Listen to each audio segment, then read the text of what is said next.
নমস্কার, বাংলা সেরা গল্পে সবাইকে জানাই স্বাগত। শুরু করছি আজকের গল্প। গল্পের নাম বোঝা। লিখেছেন কথা সাহিত্যিক শরৎচন্দ্র চট্টোপাধ্যায়। তাহলে শুরু করি গল্পটা। গল্পের নাম বোঝা।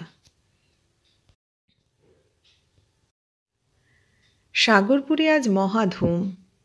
রসুন চৌকি আর ঢাকের বাদ্যে গ্রাম সরগরম।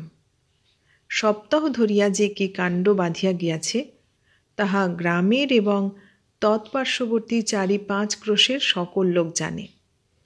এ রাজসূয় যজ্ঞে ঢাকঢোলের এমন মহান একত্র সমাবেশ, সানাই দলের এমন আদর্শ ঐক্যভাব, কাংস নির্মিত বাদ্যযন্ত্রের এমন প্রচণ্ড বিক্রম দেখা গিয়াছিল যে গ্রামের লোক ইতিপূর্বে এমন কাণ্ড কখনো আর দেখে নাই।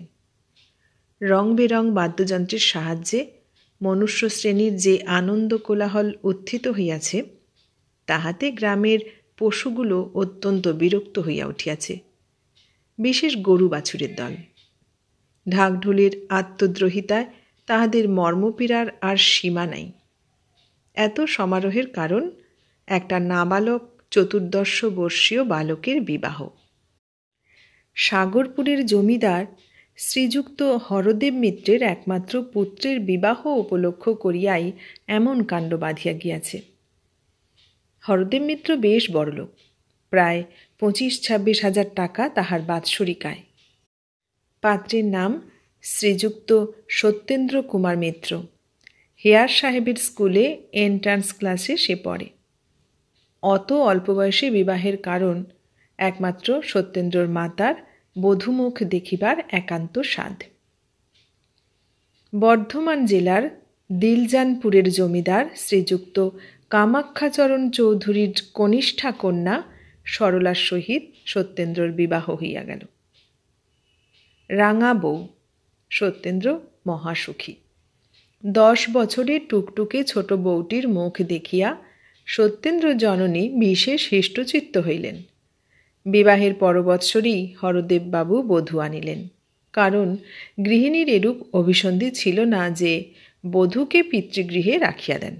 তিনি প্রায় বলিতেন, বিবাহ হইলে মেয়েকে আর বাপের বাটিতে রাখিতে নাই। মতটা মন্দ নহে। সত্যেন্দ্রর পাঠের সুবিধার জন্য হরদেববাবুকে সস্ত্রীক কলিকাতাতেই থাকিতে হইত। সরলা কলিকাতায় আসিল। অল্প বয়সে বিবাহ হইয়াছিল বলিয়া সরলা হরদেববাবুর সহিত কথা কহিত। এমনকি সত্যেন্দ্র উপস্থিত থাকিলেও সে শ্বশ্রু ঠাকুরানীর সহিত কথা বলিত। গৃহিণীর তাহাতে সুখ ভিন্ন, অসুখ ছিল না। কিছুদিন পরে কামাখ্যাবাবু সরলাকে একবার বাটি লইয়া গেলেন। তাহার 2-1 মাস পরে সত্যেন্দ্র একদিন রাগ করিয়া বলিয়াছিল, বইগুলোতে ছাতা ধরছে, দোয়াতের কালি শুকিয়ে গেছে, এমন একজন নেই যে এগুলো দেখে। কথাটা মা বুঝিলেন, হরদেববাবুরও কানে গেল। তিনি হাসিয়া বউ আনিতে পাঠাইলেন। লিখিলেন, আমার বাটিতে বড় গোলযোগ উপস্থিত হইতেছে, মা ভিন্ন বোধহয় জমিবে না, সুতরাং মাকে পাঠাইয়া দিবেন। আবার সরলা আসিল। সত্যর ছোটোখাটো কাজগুলি সেই করিত। বইগুলি ঝাড়িয়া মুছিয়া সাজাইয়া রাখা, কলেজের কাপড় জামাগুলি ঠিক করিয়া রাখা, অর্থাৎ তাড়াতাড়িতে 2 হাতে 2 রকমের বোতাম, কিংবা আহার করিতে অত্যন্ত বিলম্ব হইয়া গিয়াছে, কলেজের 1 ঘণ্টা যায় সময়ে 1 পায়ে কার্পেটের, অপর পায়ে বার্নিশ করা জুতা সে না পরিয়া ফেলে, ফর্সা জামার উপর রজক ভবনে শুভাগমনের জন্য প্রস্তুত, চাদরের জুলুম না হয়, এই সব কাজগুলা সরলাই দেখিত। সরলা না থাকিলে এসব গণ্ডগোল তাহার প্রায়ই ঘটিত। এমন অন্যমনস্ক লোক কেহ কখনো দেখে নাই। এ সকল সরলা ভিন্ন অপর কাহারও দ্বারা হইতও না বটে, আর হইলেও সত্যেন্দ্রর পছন্দ হইত না বলিয়াও বটে, কাজগুলি সরলাই করিত। সুশীলা সরলার বড়দিদি, তাহার ছেলের ভাত। সুতরাং কামাখ্যাবাবু দৌহিত্রের অন্নপ্রাশন উপলক্ষে সরলাকে বাটি লইয়া যাইবার জন্য কলিকাতায় আসিলেন। সরলার দিদি সরলা ও সত্যেন্দ্রকে যাইবার জন্য বিশেষ অনুরোধ করিয়া পত্র লিখিয়াছে। বিশেষ সরলা প্রায় 3 বৎসর যাবৎ দিলজানপুরে যায় নাই। সত্যেন্দ্রও যখন যাইতে সম্মত হইল, তখন কামাখ্যাবাবু পরমানন্দে জামাতা কন্যা লইয়া দেশে আসিলেন। গৃহিণী বহু দিবসের পর তাহাদিগকে পাইয়া অত্যন্ত আহ্লাদিত হইলেন। যাহার ছেলের ভাত, সে আসিয়া দুইজনকেই অনেক কথা শোনাইয়া দিল, অনেক রকমে আপ্যায়িত করিল। শুভকর্ম নির্বিঘ্নে সমাধা হইয়া যাইবার পর সত্যেন্দ্র বাটি যাহিতে চাহিল, কিন্তু গৃহিণী তাহাতে বিশেষ আপত্তি করিলেন। বলিলেন, এতদিন পরে এসেছ, আরও কিছুদিন থাকতে হবে। সরলাও ছাড়িল না। সুতরাং আরও 2-4 দিন থাকিতে সত্যেন্দ্র সম্মত হইল। 2-4 দিন কাটিয়া গেল, তবু সরলা ছাড়িতে চাহে না। কিন্তু না যাইলেও নহে, পড়াশোনার বিশেষ ক্ষতি হয়, পরীক্ষারও অধিক বিলম্ব নাই। আসিবার সময় সরলা জিজ্ঞাসা করিল, আমাকে আবার কবে নিয়ে যাবে? সত্যেন্দ্র কহিল, যখন যাবে তখনই। তাহলে আমাকে 10-12 দিন পরেই নিয়ে যেও। সত্যেন্দ্র অতিশয় আহ্লাদিত হইল। এমনটা সে ভাবে নাই। তখন অশ্রুজলের মধ্যে সরলা স্বামীকে বিদায় দিয়া হাসিয়া বলিল, দেখো, আমার জন্য যেন ভেবো না, আর রাত্রি পর্যন্ত পড়ে যেন অসুখ না হয়। রাত্রি 10টার অধিক না পড়িবার জন্য সরলা বিশেষ করিয়া মাথার দিব্য দিয়া দিল। কি একটা উদাস পাড়া প্রাণ লইয়া সত্যেন্দ্র সেদিন কলিকাতায় পৌঁছিল। সত্যেন্দ্রনাথ একখানা পুস্তক লইয়া বসিয়াছিল।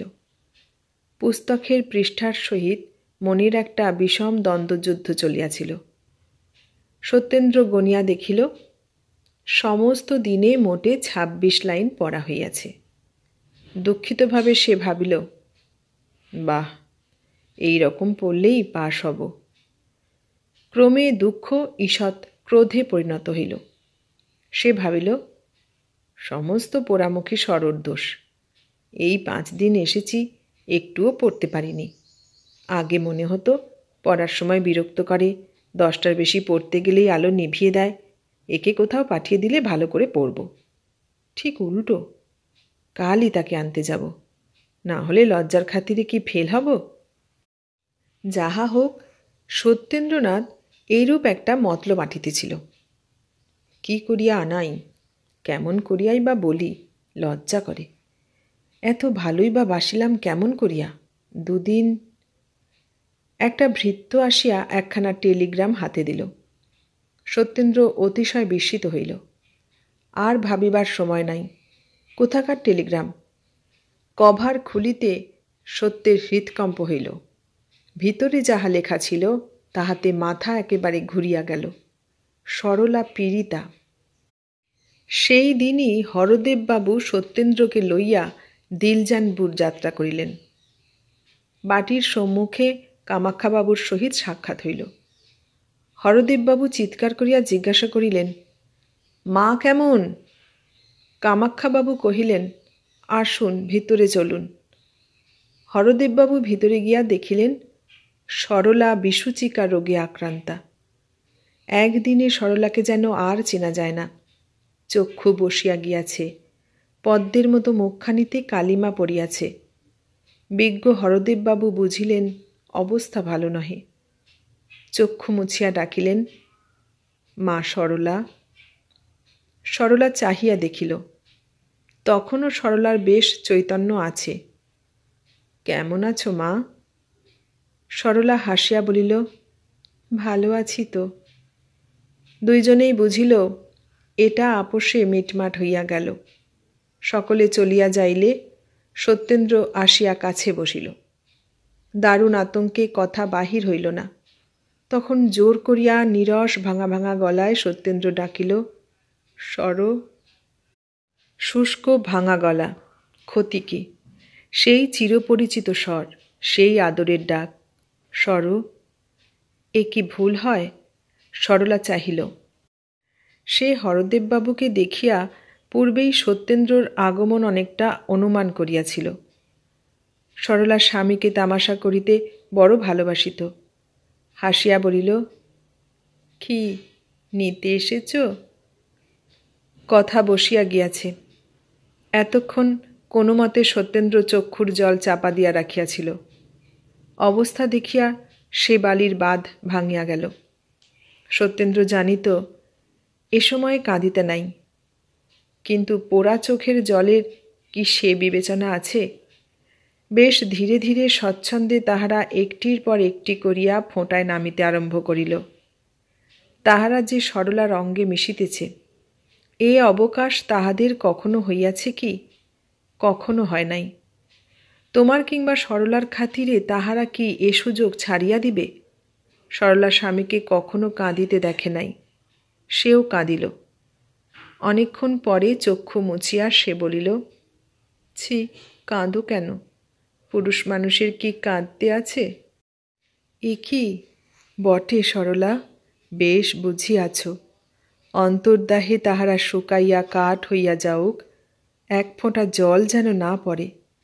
অশ্রু স্ত্রীলোকের জন্য, পুরুষের তাহাতে হাত দিবার অধিকার নাই।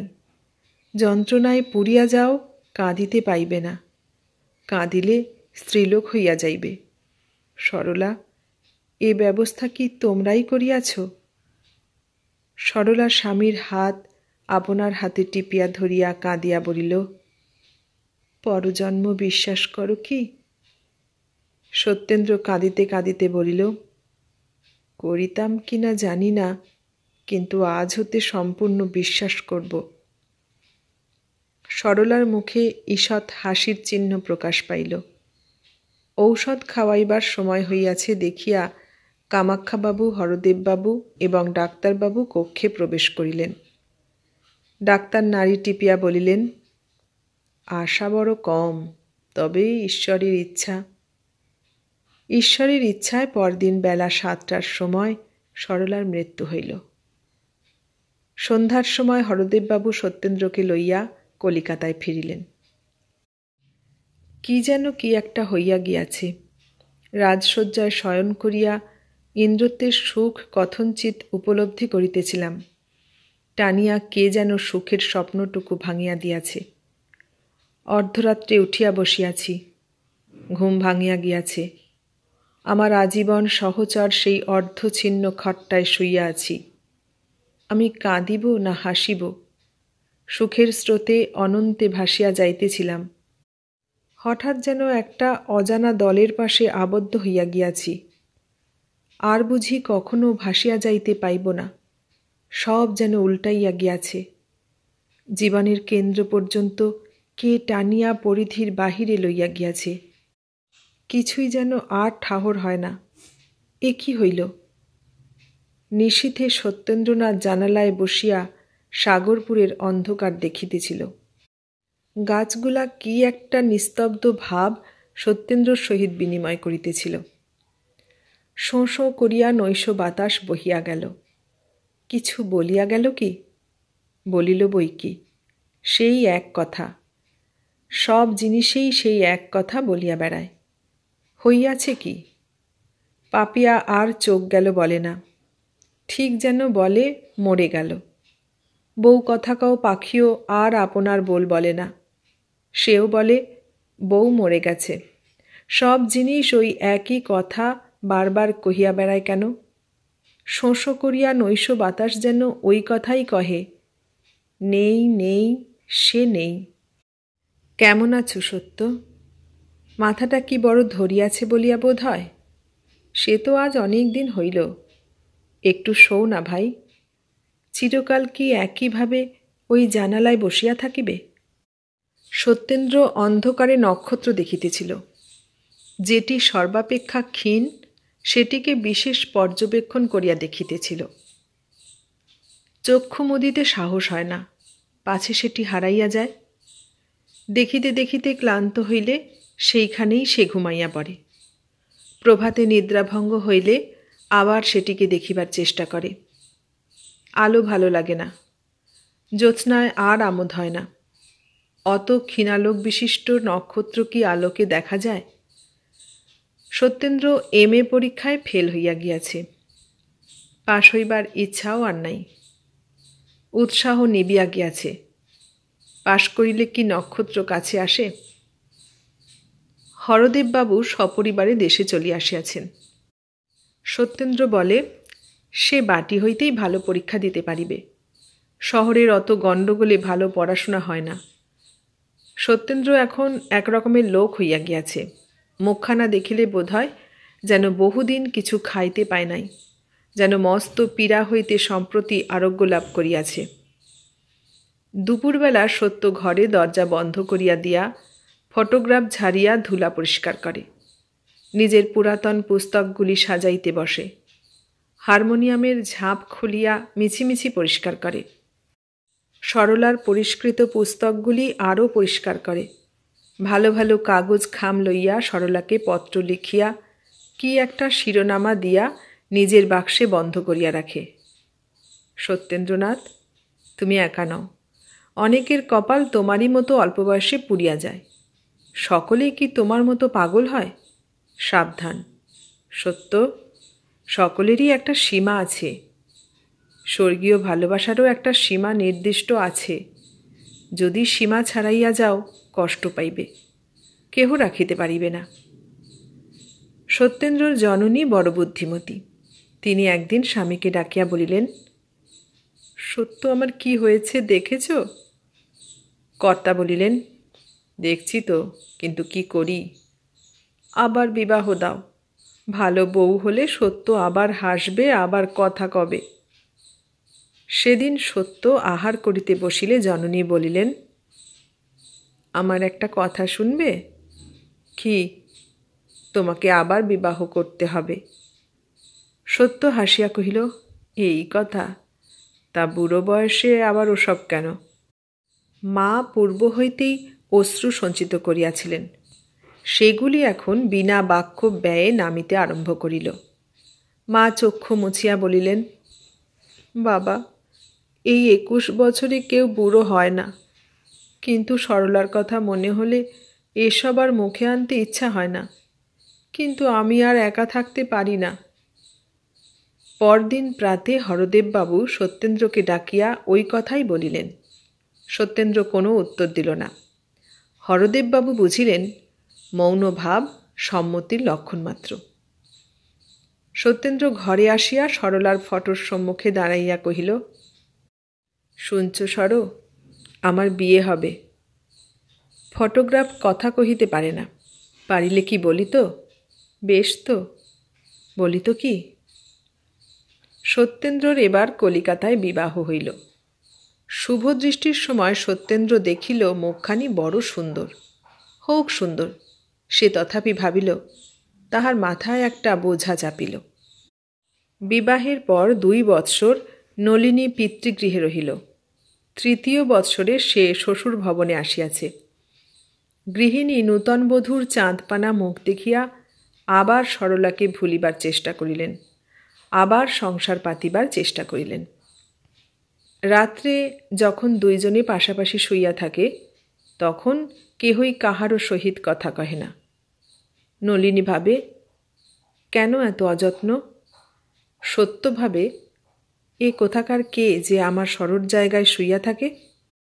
নূতন বধূ লজ্জায় স্বামীর সহিত কথা কহিতে পারে না।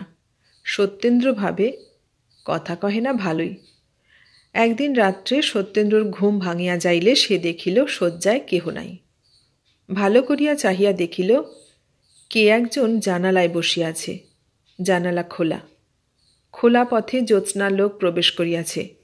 সেই আলোকে সত্যেন্দ্র নলিনীর মুখের কিয়দংশ দেখিতে পাইল। ঘুমের ঘোরে জ্যোৎস্নার আলোকে মুখখানি বড় সুন্দর দেখাইল। কান পাতিয়া সে শুনিল নলিনী কাঁদিতেছে।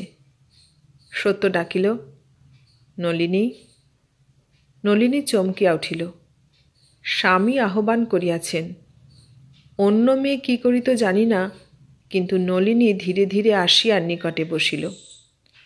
সত্যেন্দ্র বলিল, কাঁদছ কেন? কাঁদছ কেন? অশ্রুবেগ দ্বিগুণ মাত্রায় বহিতে লাগিল। তাহার 16 বৎসর বয়সের স্বামীর এই আদরের কথা। অনেকক্ষণ চাপিয়া চাপিয়া কাঁদিয়া চোখ মুছিয়া ধীরে ধীরে সে বলিল, তুমি আমাকে দেখতে পারো না কেন? কি জানি কেন সত্যরও বড় কান্না আসিতেছিল।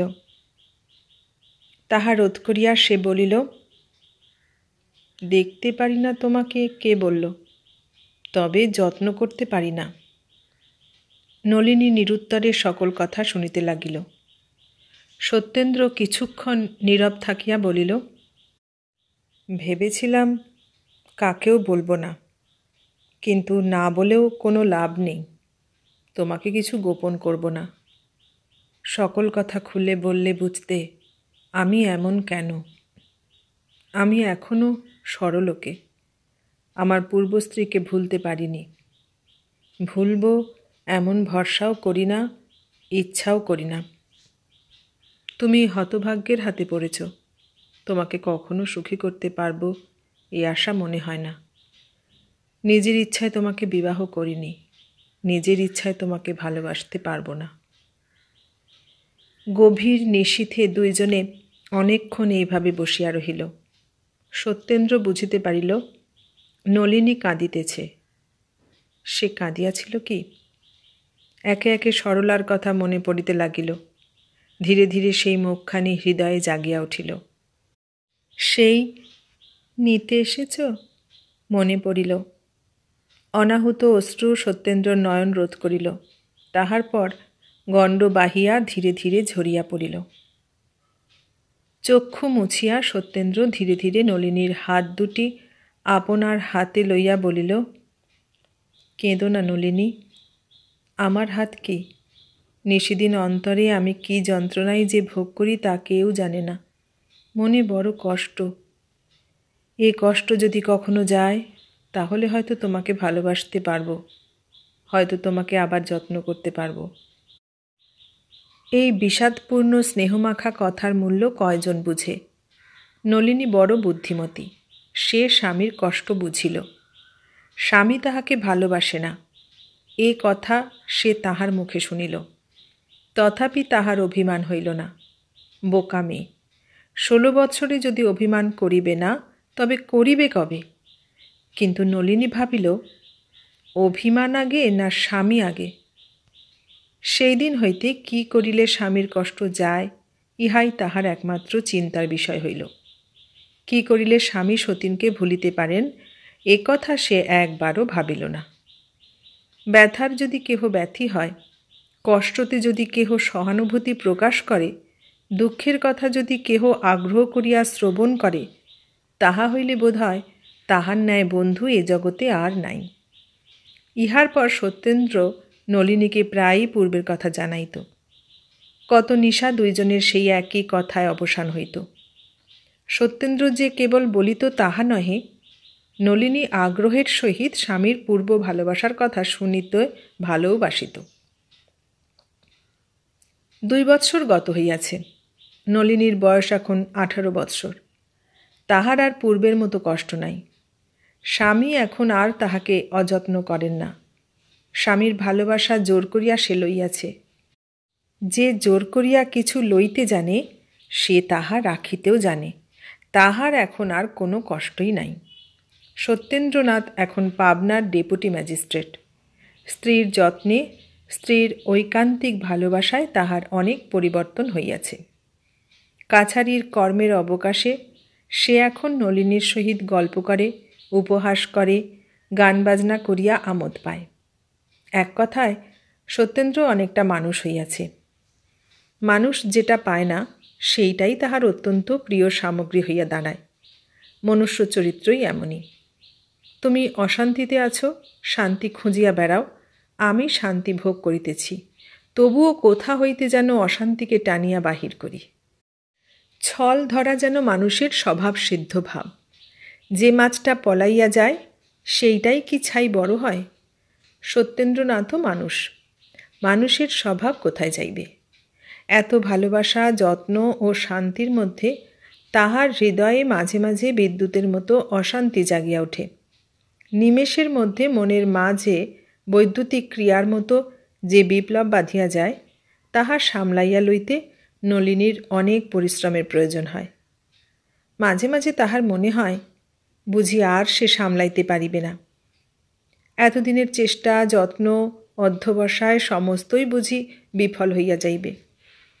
নলিনীর এতটুকু ত্রুটি দেখিলে সত্যেন্দ্র ভাবে, সরলা থাকিলে বোধহয় এমনটি হইত না।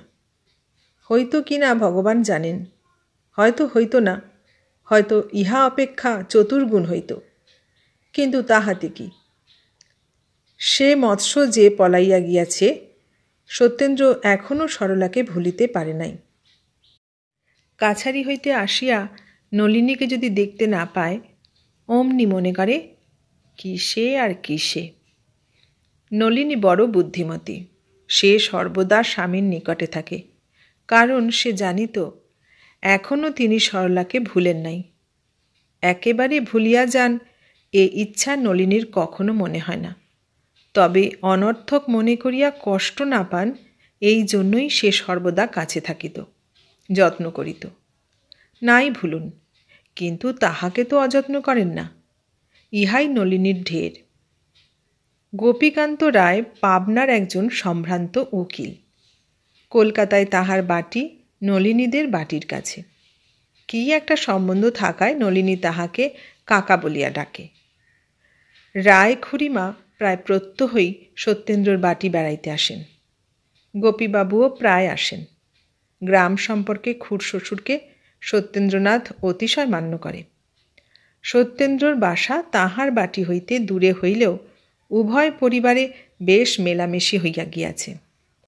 নলিনীও মধ্যে মধ্যে কাকার বাড়িতে বেড়াইতে যায়।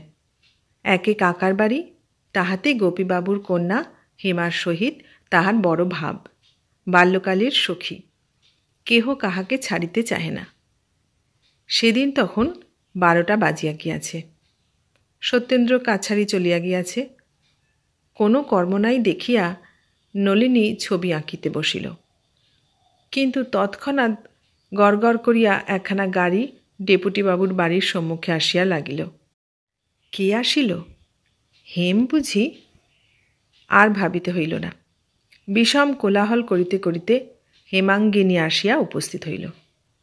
হেমা আসিয়া একেবারে নলিনীর চুল ধরিল, কহিল, আর লেখাপড়ার দরকার নেই, ওঠো, আমাদের বাড়ি চলো, কাল দাদার বউ এসেছে। নলিনী কহিল, বউ এসেছে, সঙ্গে আনলে না কেন? হেম কহিল, তা কি হয়? নূতন এসেছে, হঠাৎ তোর এখানে আসবে কেন? নলিনী কহিল, আমি তবে যাব কেন? হেমাঙ্গিনী হাসিয়া বলিল, তোর ঘাড় যাবে, এই আমি টেনে নিয়ে যাচ্ছি। চুল ধরিয়া টানিয়া লইয়া যাইলে নলিনী কেন, অনেককেই যাইতে হইত। নলিনীকেও যাইতে হইল। যাইতে নলিনীর বিশেষ আপত্তি ছিল, কারণ তাহাদের বাটি যাইলে ফিরিয়া আসিতে বিলম্ব হইত। 2-1 দিন নলিনীর বাটি ফিরিবার পূর্বেই সত্যেন্দ্রনাথ কাছারি হইতে ফিরিয়াছিলেন। সেরূপ অবস্থায় সত্যেন্দ্রর বড় অসুবিধা হইত।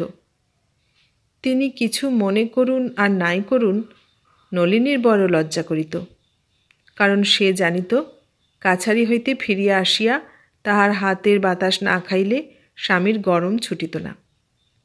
বিধাতার ইচ্ছা, বহু চেষ্টায় আজও নলিনী 7টার পূর্বে ফিরিতে পারিল না। আসিয়া সে দেখিল সত্যেন্দ্র সংবাদপত্র পাঠ করিতেছে। তখনও কিছু আহার করে নাই। খাওয়াইবার ভার নলিনী আপন হস্তেই রাখিয়াছিল। কাছে আসিলে সত্যেন্দ্র হাসিল, কিন্তু সে হাসি নলিনীর ভালো বোধ হইল না। সে অন্তরে শিহরিয়া উঠিল। আসন পাতিয়া নলিনী জলখাবার খাওয়াইতে চেষ্টা করিল, কিন্তু সত্যেন্দ্র কিছু স্পর্শও করিল না। ক্ষুধা একেবারেই নাই। বহু সাধ্য সাধনাতেও সে কিছু খাইল না। নলিনী বুঝিল এ অভিমান কেন। আজ হেমাঙ্গিনী শ্বশুরবাড়ি যাইবে। তাহার স্বামী উপেন্দ্রবাবু তাহাকে লইতে আসিয়াছেন। নলিনী বহু দিবস হেমার সহিত দেখা করিতে যায় নাই, তাই আজ হেমা অনেক দুঃখ করিয়া তাহাকে যাইতে লিখিয়াছে। নলিনী প্রতিজ্ঞা করিয়াছিল স্বামীর অনুমতি বিনা সে আর কোথাও যাইবে না। কিন্তু আজ সে প্রতিজ্ঞা রক্ষা করিতে গেলে প্রিয় সখীর সহিত আর দেখা হয় না। নলিনী বড় বিপদে পড়িল।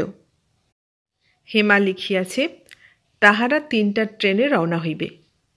তাহা হইলে স্বামীর অনুমতি লওয়া কি করিয়া হয়? বহু কুতর্কের পর নলিনী যাওয়াই স্থির করিল। যাইবার সময় দাসীকে সে বলিয়া দিল যেন ঠিক 3টার সময় রায়েদের বাড়িতে গাড়ি পাঠানো হয়।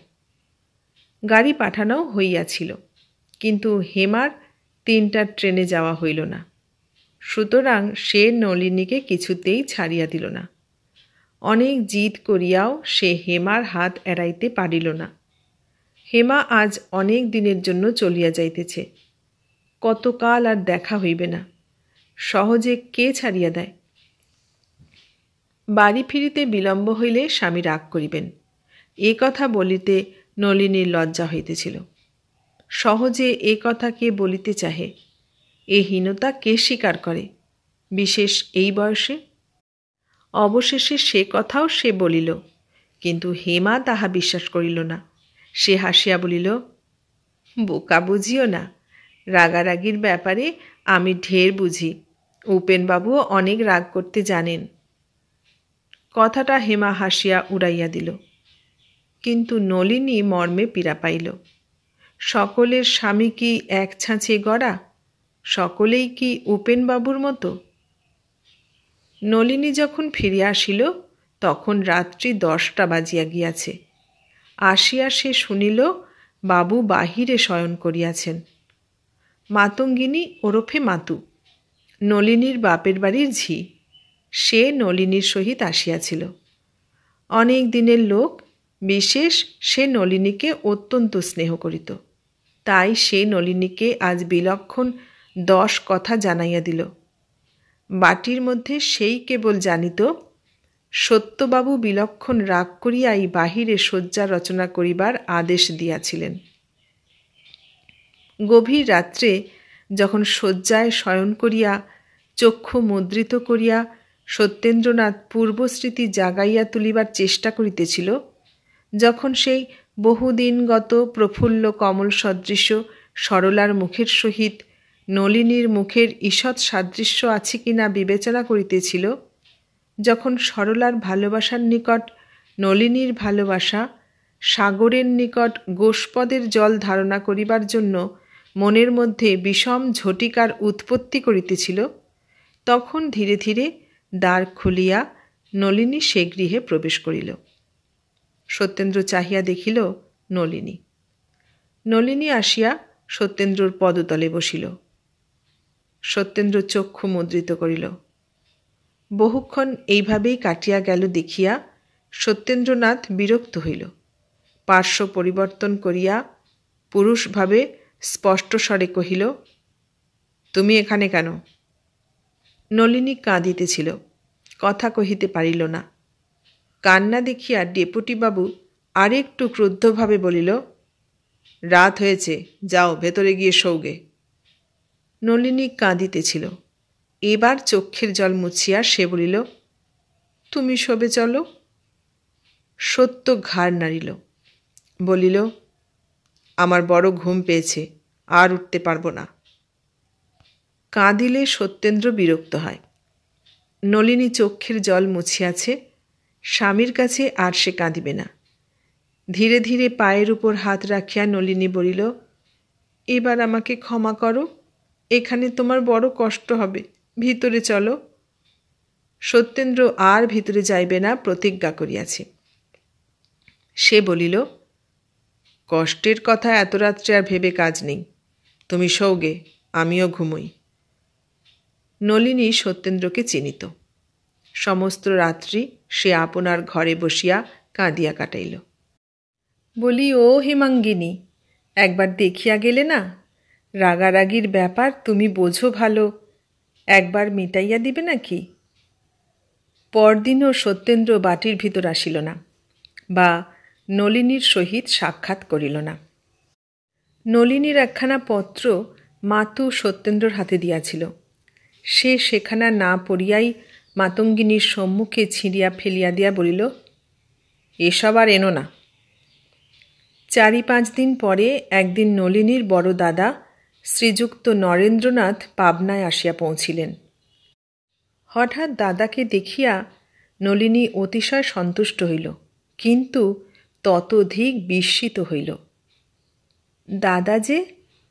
নরেন্দ্রবাবু নলিনীর সহিত সাক্ষাৎ করিয়া হাসিয়া বলিলেন, বাড়ি যাবার জন্য এত ব্যস্ত হয়েছিস কেন বোন? ব্যস্ত?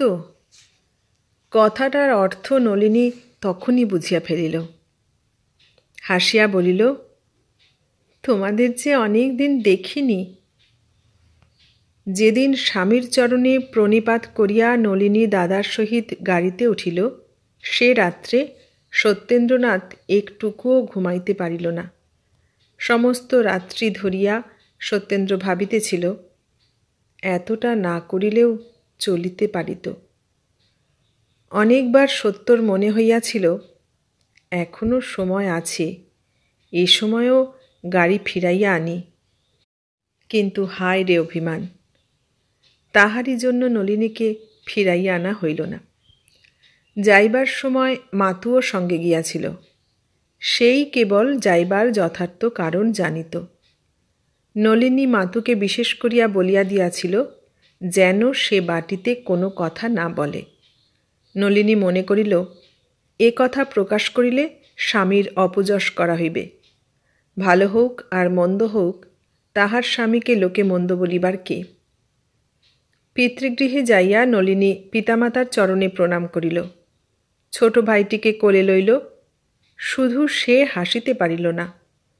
মা বলিলেন, নলিনী আমার একদিনের গাড়ির পরিশ্রমে একেবারে শুকিয়ে গেছে। কিন্তু সে শুষ্ক মুখ আর প্রফুল্ল হইল না। পৃথিবীতে প্রায় দেখা যায় একটা সামান্য কারণ হইতে গুরুতর অনিষ্টের উৎপত্তি হয়। শূর্পণখার ঈষৎ চিত্তচাঞ্চল্যই স্বর্ণলঙ্কা ধ্বংসের হেতু হইয়াছিল। অকিঞ্চিৎকর রূপ লালসার জন্য শুধু ট্রয়নগর ধ্বংস হইয়া গেল। মহানুভব রাজা হরিশ্চন্দ্র অতি সামান্য কারণেই অমন বিপদগ্রস্ত হইয়াছিলেন। জগতে এরূপ দৃষ্টান্ত বিরল নহে। এখানেও একটা সামান্য অভিমানে বিষম বিপত্তি ঘটিয়া গেল। সত্যেন্দ্রনাথের দোষ দিব কি? নলিনী কখনো অভিমান করে নাই। স্বামীর কষ্টের কথা মনে করিয়া সে নীরবে সমস্ত সহ্য করিত। আর পারিল না। সে ভাবিল, এই ক্ষুদ্র কারণে যে স্বামী কর্তৃক পরিত্যক্ত হয় সে মরে না কেন? দারুণ অভিমানে নন্দিনী শুকাইতে লাগিল। ওদিকে সত্যেন্দ্রর অভিমান ফুরাইয়া গিয়াছে। একদণ্ড না থাকিলে যাহার চলে না, তাহার এই মিছা অভিমান কতদিন থাকে? অভিমান দারুণ কষ্টের কারণ হইয়া দাঁড়াইয়াছে। সত্যেন্দ্র প্রত্যহ চাহিয়া থাকে, আজ হয়তো নলিনীর পত্র আসিবে, হয়তো সে লিখিবে, আমায় লইয়া যাও। সত্যেন্দ্র ভাবে, তাহা হইলে মাথায় করিয়া লইয়া আসিব, আর কখনো এরূপ অন্যায় ব্যবহার করিব না। কিন্তু ভবিতব্য কে অতিক্রম করিবে? যাহা হইবার তাহা হইবেই। তুমি আমি ক্ষুদ্র প্রাণীমাত্র। আজকাল করিয়া 6 মাস কাটিয়া গেল, হতভাগিনী কোনো কথা লিখিল না। পাপিষ্ঠ সত্যেন্দ্রনাথ ভাঙিল, কিন্তু মচকাইল না। 6 মাস কাটিয়া গেল। ক্রমশ সত্যেন্দ্রনাথের অসহ্য হইল। লুপ্ত অভিমান আবার দৃপ্ত হইয়া উঠিল। ক্রোধ আসিয়া তাহাতে যোগ দিল। হিতাহিত জ্ঞানরহিত সত্যেন্দ্রনাথ নিজের দোষ দেখিল না।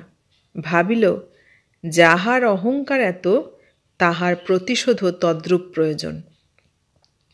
কেহই নিজের দোষ দেখিল না। সেই অর্ধমিলিত হৃদয় দুইটি আবার চিরকালের জন্য বিভিন্ন হইয়া চলিল। যৌবনের প্রারম্ভে সংকুচিতা লতাকে কে টানাইয়া বাড়াইয়াছিল, কিন্তু আর সহে না, এবার ছিঁড়িবার উপক্রম হইল। সত্যেন্দ্রনাথ, তোমার দোষ দিই না, তাহারও দিই না। দুইজনেই ভুল করিয়াছ, দোষ করো নাই। ভুল দেখাইতে পারিলে আত্মগ্লানি কাহার যে অধিক হইত, তাহা ভগবানই জানেন। আমরাও বুঝিতে পারিতাম না, তোমরাও পারিতে না। বুঝিতে পারি না কি আকাঙ্ক্ষায় কি সাধ পূর্ণ করিতে তোমরা এতটা করিলে। সাধ মিটে না, মিটাইবার ইচ্ছাও নাই। কি সাধ তাহাও হয়তো ভালো বুঝিতে পারি না। তথাপি কাতর হৃদয় কি একটা অতৃপ্ত আকাঙ্ক্ষায় সকল সময়ই হাহা করিয়া ওঠে। কি যে হয়, কেন যে অদৃশ্য গতি ওই লক্ষ্যহীন প্রান্তে পরিচালিত হয়, কিছুতেই তাহা নির্ণয় করা যায় না। যাহা ঘটিবার তাহা ঘটিবে। ইচ্ছা হইলেও মনের সহিত দ্বন্দ্বযুদ্ধ করিয়াও তোমাকে অপরাধ হইতে অব্যাহতি দিব কি? অমন রূপে গুণে বউ পুত্রের পছন্দ হয় না। গৃহিণীর বড় দুঃখ। অমন চাঁদপানা বউ লইয়া ঘর করিতে পারিলেন না ভাবিয়া গৃহিণী অত্যন্ত বিমর্ষ হইয়া আছেন। জননীর শত চেষ্টাতেও পুত্রের মত ফিরিল না। এখন আর উপায় কি? ছেলেরই যদি পছন্দ হইল না, তখন কিসের বউ? ছেলের আদরেই তো বউয়ের আদর। আর আমারই বা হাত কি? নিজে দেখিয়া শুনিয়া বিবাহ করিলে আমি কি আটকাইতে পারি? ইত্যাদি মৃদু বচন আওড়াইতে আওড়াইতে অভ্যাসানুসারে গৃহিণী বরণডালা সাজাইতে বসিলেন। 2 বৎসর পূর্বে হরদেববাবুর মৃত্যু হইয়াছিল। সে কথা স্মরণ হইল। চক্ষে জল আসিল। আবার নলিনীর কথা মনে পড়িল। জলবেগ আরও বর্ধিত হইল। কি জানি কেমন বউ আসিবে। কর্তা বাঁচিয়া থাকিলে বোধহয় পোড়া কপালির এ দুরবস্থা দেখিতে হইত না। সত্যেন্দ্র বিবাহ করিয়া আসিল। মা বউ বরণ করিয়া ঘরে তুলিলেন। আবার পোড়া চোখে জল আসিল। জল মুছিতে মুছিতে তিনি বলিলেন, চোখে কি পড়েছে, কেবল জল আসছে। গিরিবালা বড় মুখ ফোঁড়মে। বিশেষ নলিনীর সহিত তাহার বেহান পাতানো ছিল। সে বলিয়া ফেলিল, এই বয়সে 3 বার, আরও কতবার চোখে কি পড়বে কে জানে। কথাটা গৃহিণী শুনিলেন। সত্যরও কানে গেল। কাল সাধের ফুলশয্যা। কোথা হইতে একটা ভারী জমকালো রকম তত্ত্ব আসিয়াছে। বর কনের ঢাকাই শাড়ি, ধুতি, চাদর ইত্যাদি বড় সুন্দর রকমের। কনের বারাণসী চেলির মতো সুন্দর চেলি গ্রামে ইতিপূর্বে কেহ দেখে নাই। সকলেই জিজ্ঞাসা করিতেছে, কোথাকার তত্ত্ব? একবার ঢোক গিলিয়া বলিতেছেন, সত্তরকে একজন বন্ধু পাঠিয়েছে। গৃহিণী চক্ষের জল চাপিয়া, যথার্থ সংবাদ চাপিয়া, হাসি কান্না মিশ্রিত মুখে তত্ত্বের মিষ্টান্নাদি বন্টন করিলেন। সকলে যে যাহার ভাগ লইয়া চলিয়া গেল। যাইবার সময় রাজবালা বলিল, বেশ তত্ত্ব করেছে। নৃত্যকালী বলিল, তার হবে না, বড়লোক তত্ত্ব পাঠালে এমনই পাঠায়। ক্রমশ এ কথা চাপা পড়িল। তখন যোগমায়া বলিল, আচ্ছা, আবার বিয়ে করলে কেন? জ্ঞানদা কহিল, কি জানি বোন, অমন রূপে গুণে বউ, কে জানে, ওসব বোঝা যায় না। রামমণি জাতিতে নাপিতের কন্যা, তবে অবস্থা ভালো, দেখিতেও মন্দ নহে। এই নাকটি সামান্য চাপা মাত্র। কোনো কোনো পরশ্রীকাতর লোক তাহার চক্ষেরও দোষ দিত, বলিত হাতির চোখের চেয়েও ছোট। যাক, এ নিন্দাবাদে আমাদের প্রয়োজন নাই। রামমণি একটু হাসিয়া বলিল, তোমাদের ঘটে যদি বুদ্ধি থাকতো তাহলে কি আর ও কথা বলো? ছুরি সদা সর্বদা যে ফিক ফিক করে হেসে কথা বলতো, তাতেই আমার সন্দেহ হয়েছিল স্বভাব চরিত্র মন্দ, স্বভাব চরিত্র মন্দ। না হলে চাকরি স্থান থেকে তাড়িয়ে দেয়, আবার বিয়ে করে। মুখে কিছু না বলিলেও কথাটা অনেকের মতের সহিত মিলিল। ইহার 2-1 দিন পরে গ্রামের প্রায় সকলেই জানিল যে রামমণি জমিদারের বাটির গূঢ় রহস্য ভেদ করিয়াছে। নাপিতের মেয়ে না হইলে এত বুদ্ধি কি বামন কায়েতের মেয়ের হয়? কথাটা অনেকেই স্বীকার করিল। এবার গৃহিণীর পালা। এ কথা যখন তাহার কানে গেল, তিনি ঘরের কপাট বন্ধ করিয়া একেবারে ভূমে লুটাইয়া পড়িলেন। আমার নলিনী কুলোটা, কি জানি কেন গৃহিণী সরলা অপেক্ষা নলিনীকে অধিক ভালোবাসিয়াছিলেন। জন্মের মতো সেই নলিনীর কপাল ভাঙিয়া গিয়াছে। গৃহিণী মনে মনে ভাবিলেন, সত্য হয় ভালোই, না হয় আমি নলিনীকে লইয়া কাশীবাসী হইব। পোড়া কপালীর এ জন্মের মতো সব সাধিত মিটিয়াছে। তখন তিনি দ্বার খুলিয়া মাতুকে ডাকিয়া আনিয়া আবার দ্বার বন্ধ করিলেন। মাতুই তত্ত্ব লইয়া আসিয়াছিল। দুইজনের চক্ষু জলের বহু বিনিময় হইল। কেমন করিয়া নলিনীর সোনারবর্ণ কালি হইয়াছে, কি অপরাধে সত্যেন্দ্র তাহাকে পায়ে ঠেলিয়াছে, কত কাতর বচনে সে ঠাকুরানীকে প্রণাম জানাইয়াছে ইত্যাদি বিবরণ মাতঙ্গিনী বেশ করিয়া বিনাইয়া বিনাইয়া চক্ষু মুছিতে মুছিতে গৃহিণীকে শুনাইল। শুনিতে শুনিতে গৃহিণীর পূর্বস্নেহ শতগুণ বর্ধিত হইয়া উঠিল। পুত্রের উপর দারুণ অভিমান জন্মিল। মনে মনে তিনি ভাবিলেন, আমি কি সত্যর কেউ নহি? সকল কথাই কি আমার উপেক্ষার যোগ্য? আমার কি একটা কথাও থাকিবে না? আমি আবার নলিনীকে গৃহে আনিব। অমন লক্ষ্মীর কি এ দশা করিতে আছে? সেই দিন সন্ধ্যার সময় জননী পুত্রকে ডাকিয়া বলিলেন, নলিনীকে নিয়ে এসো। পুত্র ঘাড় নাড়িয়া বলিল, না। জননী কাঁদিয়া ফেলিলেন। বলিলেন, ওরে, আমার নলিনীর নামে গ্রামময় কলঙ্ক রটছে যে, তুই তার স্বামী, তার মান রাখবি নি? কিসের কলঙ্ক? অমন করে তাড়িয়ে দিয়ে আর একটা বিয়ে করলে আমি কার মুখ বন্ধ করব? মুখ বন্ধ করে কি হবে? তবু আনবি নি? না। জননী অতিশয় ক্রুদ্ধা হইলেন। কিরূপ ক্রুদ্ধা হইতে হইবে এবং তখন কি কথা বলিতে হইবে তাহা তিনি পূর্ব হইতেই স্থির করিয়া আসিয়াছিলেন। সুতরাং কিছু ভাবিতে হইল না। বলিলেন, তবে কালই আমাকে কাশী পাঠিয়ে দাও। আমি এখানে এক দণ্ড আর থাকতে চাই না। সত্য আর শেষত্ব নাই। সরলার আদরের ধন, ক্রীড়ার দ্রব্য, শখের জিনিস, অন্যমনস্ক উচ্চমনা সরল হৃদয় প্রফুল্লবদন স্বামী, নলিনীর বহু যত্নের বহু ক্লেশের মনের মতো সত্যেন্দ্রনাথ আর নাই। সেও বুকে পাষাণ চাপিয়াছে। লজ্জা শরম হিতাহিত জ্ঞান সকল হারাইয়াছে। সে অনায়াসে বলিল, তোমার যেখানে ইচ্ছা হয় যাও, আমি আর কাকেও আনতে পারব না। সত্যর মুখে একথা শুনিবেন মা তাহা স্বপ্নেও ভাবেন নাই। কাঁদিতে কাঁদিতে চলিয়া গেলেন। যাইবার সময় একবার বলিলেন, বউ আমার কুলোটা নয়, তা বেশ জেন। গ্রামের লোকে যা ইচ্ছা হয় বলে, কিন্তু আমি কখনো তা বিশ্বাস করব না। পরদিন পিসিমা সত্যেন্দ্রকে ডাকিয়া বলিলেন, তোমার এক বন্ধু তোমাকে তত্ত্ব করেছে, দেখেছ কি? সত্য ঘাড় নাড়িল। বলিল, না।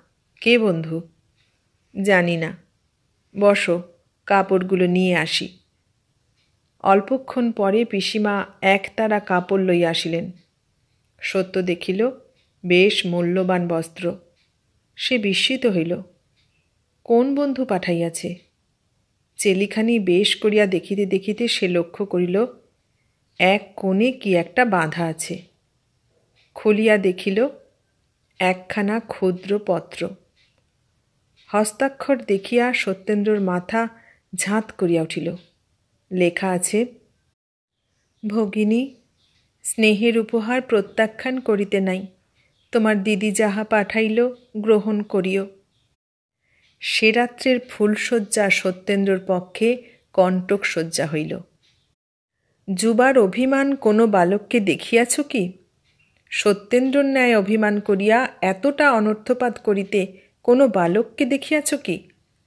ছেলেবেলায় পুস্তক লইয়া খেলা করিতাম বলিয়া পিতার নিকট শাস্তি ভোগ করিয়াছি। সত্যেন্দ্রনাথ, তুমি হৃদয় লইয়া খেলা করিয়াছ, শাস্তি পাইবে ভয় হয় কি? তোমরা যুবা, সমস্ত সংসারটাই তোমাদের সুখের নিকেতন। কিন্তু বলো দেখি, তোমাদের কাহারও কি এমন একটা সময় আসে নাই যখন প্রাণটা বাস্তবিকই ভার বোধ হইয়াছে, যখন জীবনের প্রত্যেক গ্রন্থিগুলি শ্লথ হইয়া ক্লান্তভাবে ঢলিয়া পড়িবার উপক্রম করিয়াছে? না হইয়া থাকে একবার সত্যেন্দ্রনাথকে দেখো। ঘৃণা করিতে ইচ্ছা হয়, স্বচ্ছন্দে ঘৃণা করো। ঘৃণা করো, সহানুভূতি প্রকাশ করিও না। ঘৃণা করো, কিছু বলিবে না, দয়া করিও না, মরিয়া যাইবে। পাপী যদি মরিয়া যায়, প্রায়শ্চিত্ত ভোগ করিবে কে? সত্যেন্দ্র শ্রান্ত জীবনের প্রত্যেক দিন এক একটা দুঃসহ বোঝা লইয়া আসে।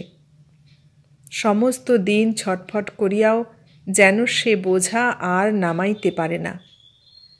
সত্যেন্দ্রর মাঝে মাঝে বোধ হয় যেন তাহার অতীত জীবন সমস্ত বিস্মৃত হইয়া গিয়াছে।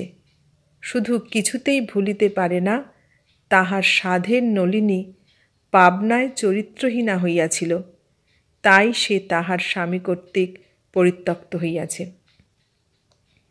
প্রায় 2 মাস গত হইল, সত্যেন্দ্রনাথের বিবাহ হইয়াছে। আজ একখানা পত্র ও একটি ছোট পার্সেল আসিয়া সত্যেন্দ্রর নিকট পৌঁছিল। পত্রটি নলিনীর দাদা নরেন্দ্রবাবুর। সেখানেই এই: সত্যেন্দ্রবাবু, অতি অনিচ্ছা সত্ত্বেও যে আপনাকে পত্র লিখিতেছি, সে কেবল আমার প্রাণাধিকা ভগিনী নলিনীর জন্য। মৃত্যুর পূর্বে সে অনেক করিয়া বলিয়া গিয়াছে যেন এই অঙ্গুরীয়টি আপনার নিকট পুনঃপ্রেরিত হয়। আপনার নামাঙ্কিত অঙ্গুরীয়টি পাঠাইলাম। ভগিনীর ইচ্ছা ছিল এইটি আপনার নূতন স্ত্রীকে পরাইয়া দেন। ভরসা করি তাহার আশা পুরিবে। আর মৃত্যুর পূর্বে সে আপনাকে বিশেষ করিয়া অনুনয় করিয়া গিয়াছে যেন তাহার ছোট ভগিনীটি ক্লেশ না পায়। শ্রী নরেন্দ্রনাথ। নলিনীর যখন একটি ছোট পুত্র সন্তান হইয়া মরিয়া যায়, সত্যেন্দ্রনাথ এই অঙ্গুরীয়টি তাহার হস্তে পরাইয়া দিয়াছিল। সে কথা মনে পড়িয়াছিল কি? সত্যেন্দ্রনাথ আর পাবনায় যান নাই।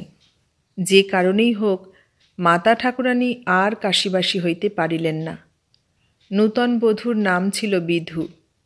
বিধু বোধ হয় পূর্বজন্মে নলিনীর ভগিনী ছিল। এতক্ষণ শুনলে শরৎচন্দ্র চট্টোপাধ্যায়ের লেখা গল্প বোঝা।